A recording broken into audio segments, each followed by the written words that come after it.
Bethesda is one of the most well-known and closely watched studios in gaming history, and while they've certainly been up and down over the last years, there is a lot of eyes on them for their next single-player project, The Elder Scrolls VI. First revealed in 2018, there's been little talk about Elder Scrolls VI, but in today's video, we are going to enter the world of Tamriel and talk about everything that we know about Elder Scrolls VI, including the location, the overall setting, the design philosophy, some big details regarding what we could expect from the gameplay, the next reveal, and so much more. So I know I don't have to tell you this, but it's been a long time since the last Elder Scrolls game. There were a couple spin-off games in the form of Elder Scrolls Blades, Elder Scrolls Castles. Prior to that, we had the MMO developed by ZeniMax, and while that game was very successful, it's not really the kind of game that scratches the same itch as the single-player Elder Scrolls games like Skyrim, which that was the last true Elder Scrolls game, and that launched all the way back in November of 2011, almost 13 years ago. The modding community has obviously done an amazing job at continuing to breathe new life into Skyrim, but as most of you know, they can only stretch things so far, and the community, needless to say, is eagerly awaiting new single-player content in the Elder Scrolls world. Elder Scrolls VI was announced with a cinematic teaser back in 2018 alongside Starfield, but while Starfield has actually released, Elder Scrolls VI remains a mystery in many regards. However, we know Bethesda has the game in full development. At least half of Bethesda game studios are working on Starfield, and I'm sure the rest of them are working on Elder Scrolls VI.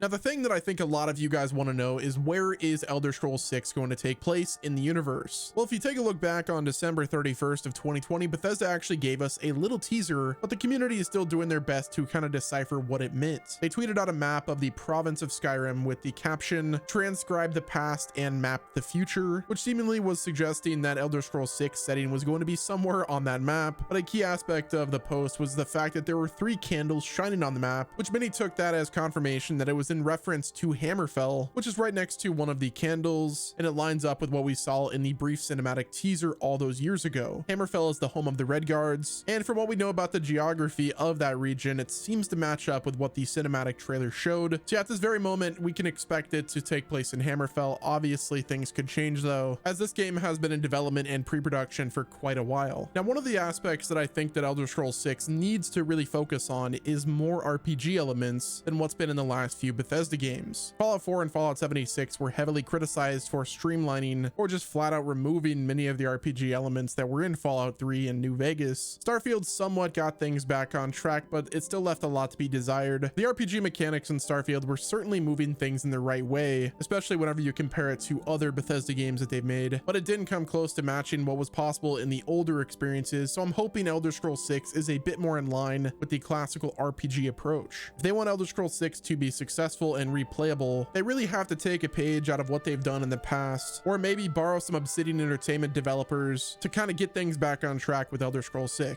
Now, I'm not saying that it has to be on the level of like Baldur's Gate 3, but they should definitely take some notes because Larian set the standard. And with the massive success of Baldur's Gate 3, the excuse that average gamers want things to be dumbed down should be thrown out the window. Now, whenever it comes to the open world for Elder Scrolls VI, one thing that has to be done, and I think it's pretty much confirmed right now, especially after the backlash of Starfield, is that the game world needs to be fully handcrafted instead of the largely procedural generated worlds of Starfield. The massive scale for Starfield worked because it was a galaxy adventure instead of a high fantasy world set in a singular region. Elder Scrolls VI is going to be a much smaller game because of that, meaning that it's going to be time for Bethesda to give us another handcrafted experience like they did with Skyrim. Now, I'm not saying that the entire world needs to be handcrafted. Obviously, Bethesda has used procedural generation quite a bit, and it's gotten pretty advanced over the years, but it's never going to match up the level of care and immersion possible with something designed by an actual human. And I'm not saying that they can't cut some corners with procedural generation for Elder Scrolls VI, but the majority of the experience needs to be handcrafted. And again, after the controversy regarding the procedural generation of Starfield, I think that they've learned their lesson and they're going to go back to the more handcrafted approach, because honestly, one of the things that Starfield was missing that I got from Skyrim is the sense of exploration and discovery. I could jump on Starfield right now and just walk for miles and see pretty much the same things, similar stuff, but then if I jump on Skyrim, you could just walk out and discover an entire dungeon. And that's the beauty of handcrafted open world games like Skyrim, Breath of the Wild, Tears of the Kingdom, Elden Ring, The Witcher 3, and so many other games, is the ability to walk around and just find something new you've never seen before that leads to like a multi-layered dungeon. Or with the Elden Ring approach, you take an elevator all the way down to an entirely different world. So for the game world of Elder Elder Scrolls 6 to be done correctly, they have to make sure that it's a highly detailed, handcrafted open world. Now, another one of the core features that we are expected to see with Elder Scrolls 6 is the factions. Those are something that I really want to see cared more for in the Elder Scrolls 6, because having different groups that you can interact with really brings a digital world to life. The way that Bethesda did things with Starfield was really solid. It made it so that you didn't have to pick and choose a faction. But honestly, after playing other Bethesda RPGs like Skyrim and then playing Starfield, I do kind of miss Skyrim's approach, but I also felt like Bethesda's approach with Starfield had some of the best writing that they've done in a while. Bethesda factions often have solid writing and characterization, but the actual way that you interact with them, such as completing missions or impacting their missions, have been rather limited. Other recent RPGs like Baldur's Gate 3 and Cyberpunk 2077 have shown just how effective and detailed a faction system can be in an RPG, and I'm hoping Bethesda has been paying attention to that. Again, I think that it can be done in multiple ways. I like Starfield's approach and I like Skyrim's approach, but factions can be done in a better way. I know a lot of players like me don't want Elder Scrolls 6 to just basically treat its factions as side missions, almost like a side mission dispensary, and instead have them be a major part of the overall story. Now, with such a long wait, when are we actually going to see the Elder Scrolls 6 next? How far are we to the next gameplay trailer or next reveal? Personally, I think Bethesda and the greater Xbox is going to focus on Starfield this year whenever it comes to Bethesda RPGs, and it's also been leaked that Xbox is possibly working on remasters of several older Bethesda RPGs, which is likely a part of the larger effort to re-establish Bethesda as a main player in the world of big budget RPGs. Bethesda may have some of the best-selling RPGs of all time, but it's been over a decade since they released an RPG that was universally seen as a good game. Starfield had a strong start, and I personally loved the game, but its reputation has been getting worse and worse as time goes on, with a lot of the sentiment being that Starfield is just unsavable, which I personally disagree with, but I do think that some of the criticisms that Starfield gets are totally valid. Fallout 4 was a solid experience, but I think many gamers agree that Skyrim was their last great Bethesda RPG, and I tend to agree with that. So even though this studio is one of the most famous in the RPG genre, they haven't really proven themselves to be on the same level as other modern RPG developers like CDPR, FromSoft, or Larian Studios. But this studio does have a path to redemption. It's not going to be a Red Dead redemption, but it's definitely going to be a redemption arc, and that's going to be reminding gamers why they fell in love with their games in the first place, which is why we're going to be seeing remasters of older games like Fallout 3 and Oblivion. If those games are going to come out over the next couple of years, it will probably be used as a way to hold Bethesda fans over until they're totally ready to show off Elder Scrolls 6. So if I had to guess, we'll get a cinematic trailer for Elder Scrolls 6 at some point in 2025, maybe 2026, but I'm not expecting this game to actually launch until 2027, 2028, heck, even 2029 at the absolute earliest. We know the game is in development and there's been at least some work getting done for the last 6 years, but Bethesda has also made it clear that Elder Scrolls 6 didn't go into full speed ahead until after Starfield launch, and even then, over half of the developers are working on Starfield still. Personally, I'm thinking that 2027 or 2028 is the most likely release year for Elder Scrolls 6, which would put it roughly a decade between the game reveal and the game launch, which would be absolutely insane. Now, whenever it comes to the platform for Elder Scrolls 6, obviously the game is going to be available on Xbox and on the PC, but one thing that we could eventually see is the game going multi-platform, especially after the business update where Microsoft said that they would be eventually putting some games onto other platforms. So it's hard saying if the PlayStation 5 or even PlayStation 6 will get Elder Scrolls 6, but we will have to wait and see. Well, guys, that's going to wrap it up with this video. Let me know what your thoughts are on Elder Scrolls 6. Are you still excited for the game? What lessons do you think Bethesda should be taking from Starfield as well as other RPGs like your Baldur's Gate 3, The Witcher 3, and Elden Ring? If you enjoyed this video and my coverage, do me a favor, hit the like button, subscribe with your notifications turned on so you're not missing out on any future gaming news. And until next time, this has been Wes, and I will talk to you guys again soon.